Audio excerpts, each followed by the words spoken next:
kami dari kelompok 4 akan menjelaskan mengenai financial statement analysis atau analisis laporan keuangan.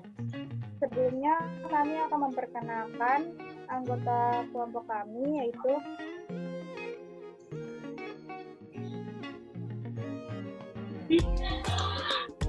yang pertama Selena Hidayati dengan NPM 203403516048, yang kedua Cynthia Uvalina dengan NPM 203403516055, Devina Ambarwati dengan NPM 203403516056, Madia Septian Larasati dengan NPM 203403516049, dan Miftah Hujana dengan NPM 203403516052. Yang pertama kita bahas yaitu mengenai financial statement analysis atau analisis laporan keuangan. Analisis laporan keuangan sendiri berarti analisis yang dilakukan guna menguji keterkaitan angka-angka akuntansi dan tren angka tersebut dalam periode waktu tertentu.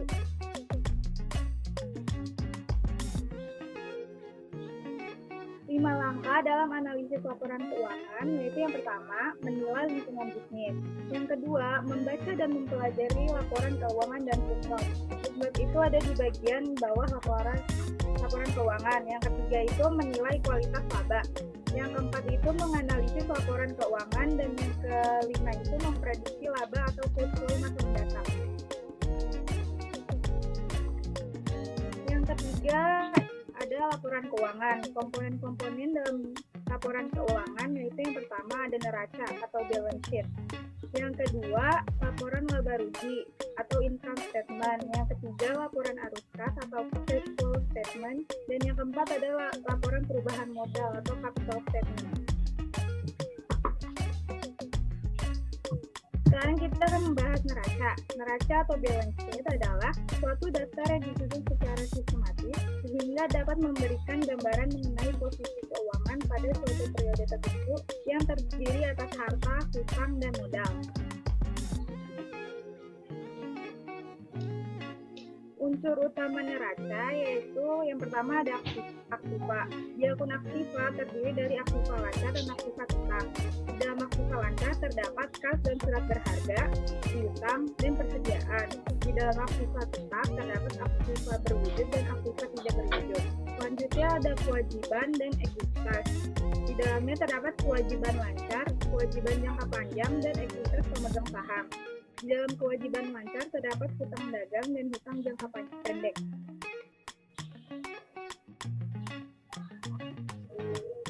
Berikut adalah contoh neraca atau balance sheet.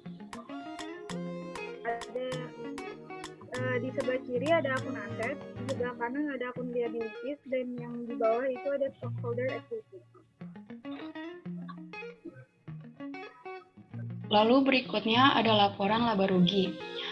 Laporan laba rugi merupakan suatu daftar yang menggambarkan jumlah pendapatan dan beban. Selisih antara pendapatan dan beban disebut laba atau rugi. Pendapatan adalah peningkatan jumlah aktiva atau penurunan kewajiban suatu perusahaan yang timbul dari penyerahan barang atau jasa dalam periode tertentu. Beban adalah baik secara langsung maupun tidak langsung yang telah dimanfaatkan di dalam usaha untuk menghasilkan pendapatan atau pengorbanan sumber ekonomis yang diperlukan untuk memperoleh barang atau jasa. Unsur utama laporan laba atau rugi. Laporan laba rugi menyajikan pendapatan dan beban, harga pokok penjualan, laba kotor, biaya usaha, laba usaha, pendapatan atau biaya lain-lain, laba sebelum pajak, pajak atau laba bersih. Untuk suatu periode waktu tertentu berdasarkan pada konsep penandingan. Berikut ini adalah contoh laporan laba rugi dari suatu perusahaan tanggal 1 April 2020 sampai 30 April 2020.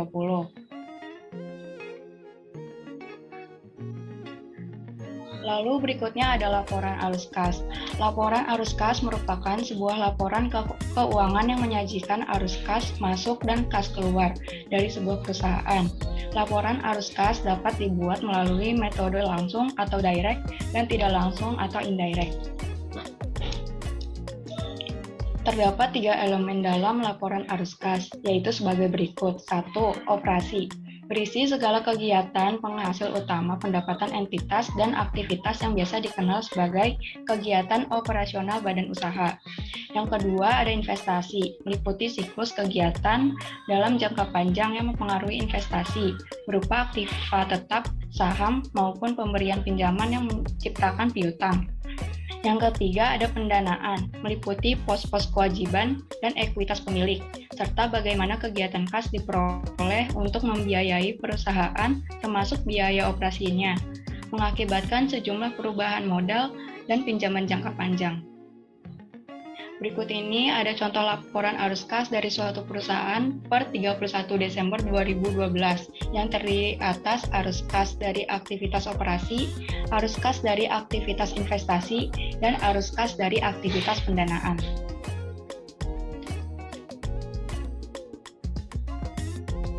Laporan perubahan modal, laporan yang menunjukkan perusahaan dalam ekuitas atau pemegang saham selama periode akuntansi.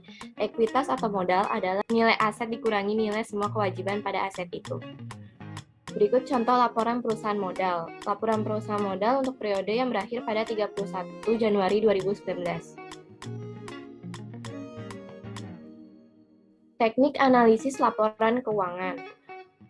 Analisis perbandingan atau horizontal, yaitu teknik analisis laporan keuangan dengan membandingkan laporan keuangan 2 periode berbeda atau lebih.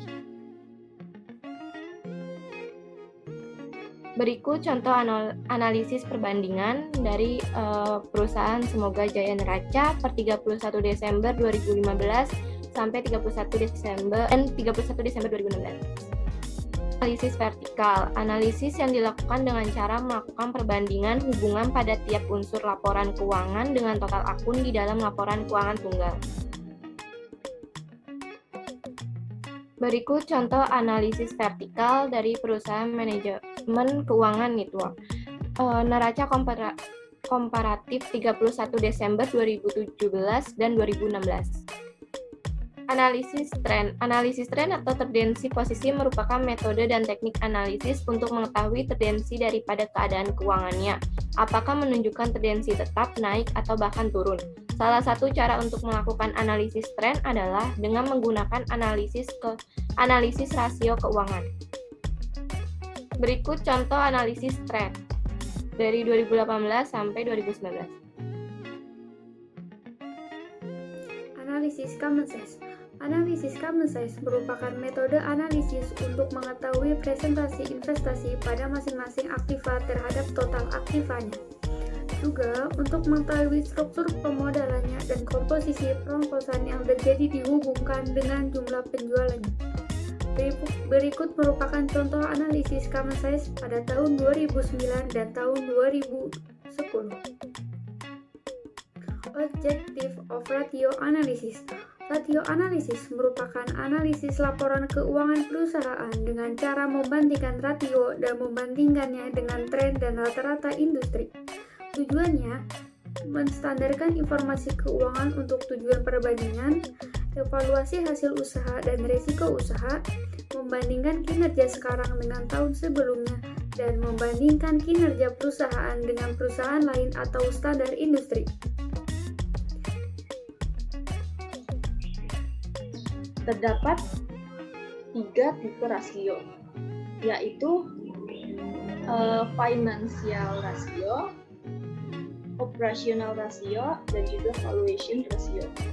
Di financial ratio ini terdapat 2 macam, yaitu liquidity ratio dan leverage ratio. Liquidity ratio ini yaitu kemampuan untuk melunasi utang jangka pendek, sedangkan yang leverage rasio ini yaitu untuk melunasi utang jangka panjang.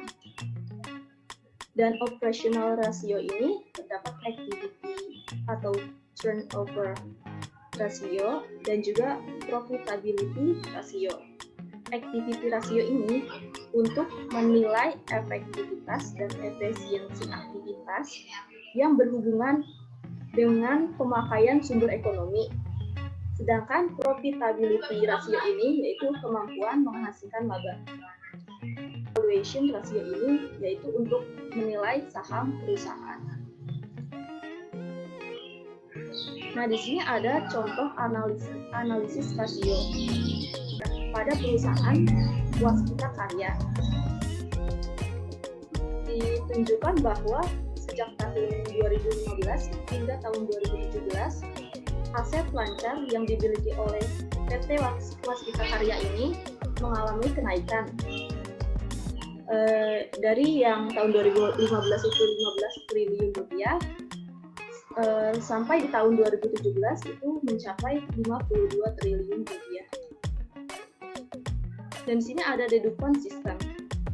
Deduction system ini ada ROE dan ROA, yaitu return on equity dan return on asset. Dan juga ada equity multiplier, profit margin, dan juga total asset turnover. Nah, di sini ada return on assets atau ROA. ROA ini dipecah menjadi dua, yaitu profit margin dan asset turnover. ROA ini digunakan untuk mengidentifikasi sumber kekuatan dan kelemahan kinerja usaha dan juga mengidentifikasi faktor penentu penciptaan nilai tambah. ROA ini didapat dari net income dibagi total aset. Dan yang kedua ada return on equity atau ROE. Penggalian ekuitas adalah ukuran dari profitabilitas bisnis dalam kaitannya dengan ekuitas.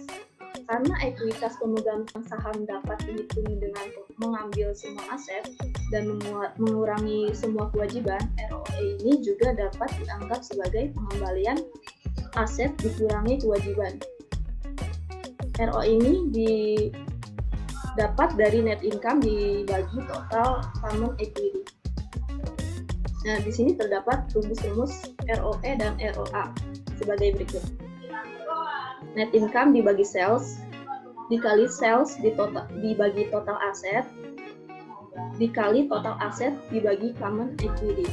Atau yang lebih simpel lagi, ROA dikali equity multiplier. Dan sedangkan ROA ini dirumuskan sebagai profit margin dikali total aset turnover.